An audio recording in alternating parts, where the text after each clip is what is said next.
Hello, everybody. I'm Sreenath Reddy, co-founder, CEO here at Intentwise. And I've got Tom Sesti, who's the co-founder and president at Blue Whale Media. The reason why we decided to record this conversation is because Amazon has made an update to its payment reporting, and that is, there's a number of implications associated with it. And Tom has been digging into that, and we're having a conversation like, hey, this could be useful for everybody. Let's share this out, and this is how we got here. So, hey Tom, how are you?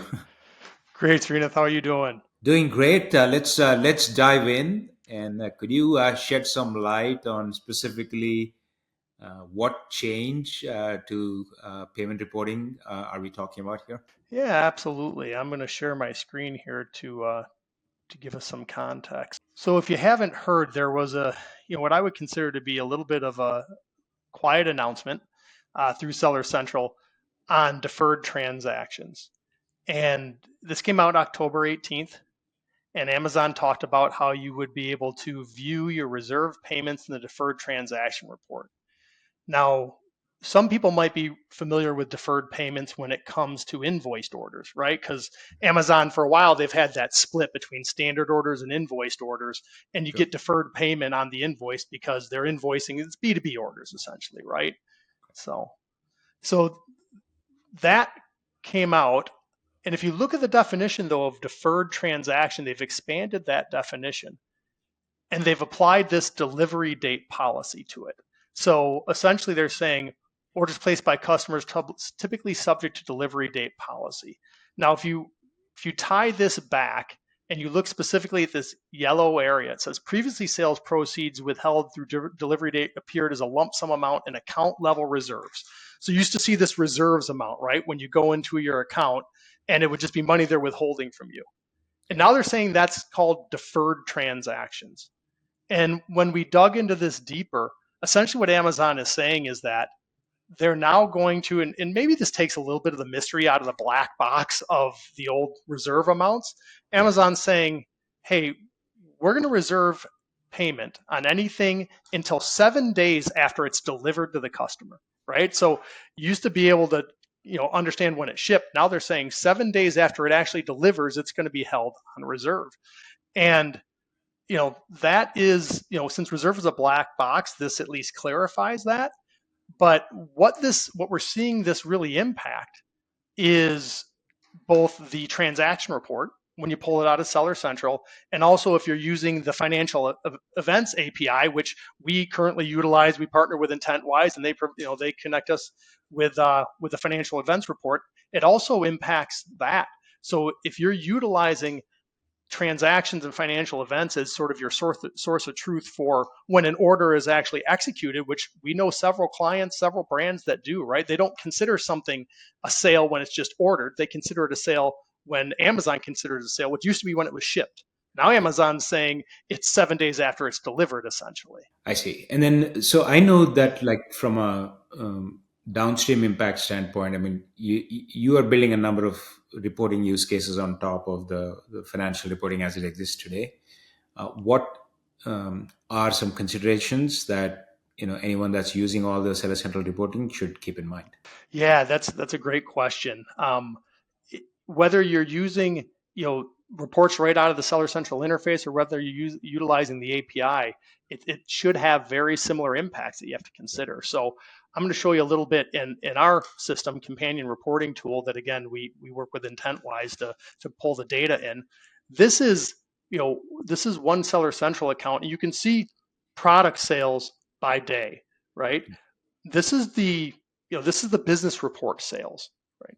But if we look at what we call our profit report, this is actually sales less returns, right? Less promotions. We actually build in COGS so you get a full profit line. But this net sales line Yeah. is where we started to notice issues. So if you take a look, right, pretty consistent 60, 70, 80, 60, 70, right?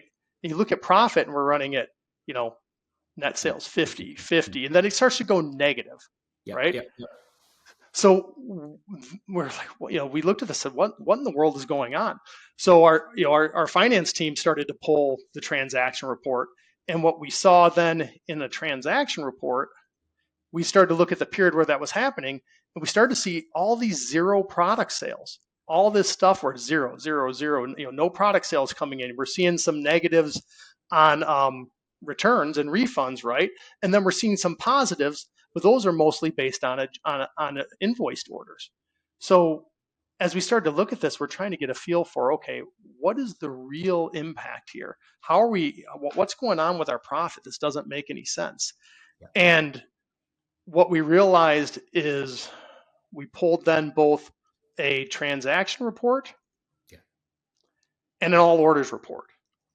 And we layered those over each other at the same time and realized that there were, in this period of time, so the 2-week period, there were 16,000 orders in this one account that were on the all orders report, but not on the transaction report. And this is what they're calling deferred orders, right? Yes.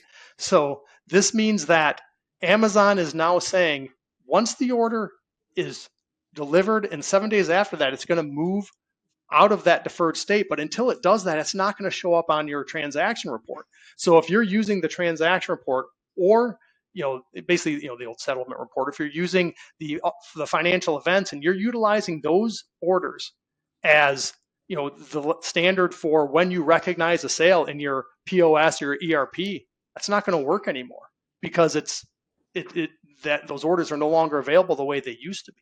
Yeah, and I think on our end, we are just sorting through the implications on the API. So this deferred, transaction report, and hopefully we'll have a resolution on that very quickly here. But appreciate all the detail. Anything that we have not covered, Tom, that we should be mentioning?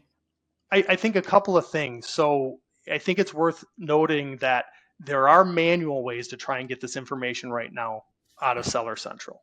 So if you go into transaction view and you filter down to deferred transactions, you hit update and it'll give you all the deferred transactions that exist. So you can actually pull everything that's deferred. You can download that report, and it's a pretty sizable report. But that one you can download that. You can go into the reports repository and get your deferred transactions as well. Now, in this actual transaction report, it'll give you a forecast of when they're actually going to pay it. So if you update that, I'm not going to do it because it'll take too long with this. We'll click on it real quick. We'll see if it times out. Okay, there we go. So if you do that, you can see it gives you payment release date. So that information is available in there. But at this point in time, this is new enough that, as we talked about, we work with our partners at Intentwise to try and say what's available via API, like what's the most consistent way to replicate this information in the format that we had it before. Because if you are, if you are using transaction reports or financial events API, the information is not going to be there for you anymore. You're going to have to find a way to incorporate this deferred data. So that's what we're working on both manually and with Intentwise to automate. Fantastic. I think we covered it, right? Anything else here, Tom? No, I think that's it. I think other than that, I would just tell people keep an eye out. As we learn more, we'll certainly share more. And if we didn't find a lot when we were searching in this. I didn't find really anything on LinkedIn. I found a little bit of people asking like, "Hey, I can't see this stuff in the seller forum." So as others learn stuff, share it as well, and we'll just try and it's one of those things when an innocuous announcement comes out, you never know what the downstream impact's going to be, and we'll just try and work it out together. Honestly, I love these conversations. We are in the weeds, talking and dealing with real stuff. So this is great. Thank you so much for your time, Tom. And I guess we'll keep everyone posted as we learn more. Sounds great. Thanks, Sreenath. Talk to you soon.